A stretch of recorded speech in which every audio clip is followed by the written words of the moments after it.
La foi qui me fait vivre. La restitution est nécessaire, le 6 mai. Pardon et acceptation. Si le méchant restitue le gage, s'il rend ce qu'il a volé, s'il marche dans les règles de la vie sans commettre d'iniquité, il vivra, il ne mourra pas. Ézéchiel 33, verset 15. Aucune repentance n'est authentique si elle n'opère pas une réforme. Le chrétien dans sa vie professionnelle doit représenter au monde la manière dont notre Sauveur conduirait les entreprises commerciales. Dans chaque transaction, il doit manifester que Dieu est son maître. La sainteté du Seigneur doit être inscrite sur les registres et les livres de comptes, sur les actes, les reçus et les lettres de change. Ceux qui professent être des disciples du Christ et qui agissent de manière injuste portent un faux témoignage contre le caractère d'un Dieu saint, juste et miséricordieux. Si nous avons fait du tort à d'autres personnes par le biais d'une transaction commerciale injuste,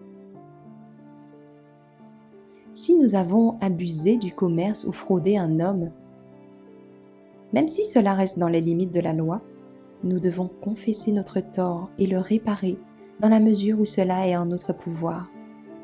Il est juste que nous restituions non seulement ce que nous avons pris, mais aussi tout ce qu'il aurait accumulé s'il avait été utilisé à bon escient pendant le temps où il était en notre possession. Si nous avons de quelque manière que ce soit escroqué ou blessé notre frère, nous devons le restituer.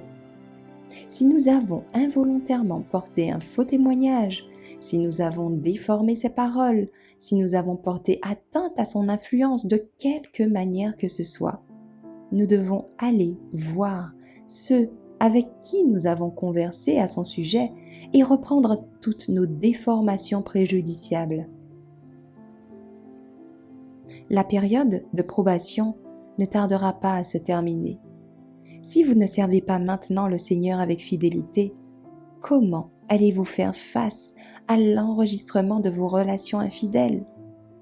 Si vous avez refusé de traiter honnêtement avec Dieu, je vous prie de réfléchir à votre manquement et, si possible, de le réparer. Si cela n'est pas possible, priez avec une humble pénitence que Dieu, pour l'amour du Christ, pardonne votre grande dette. Commencez dès maintenant à agir en chrétien. Ne cherchez aucune excuse pour ne pas donner au Seigneur ce qui lui appartient.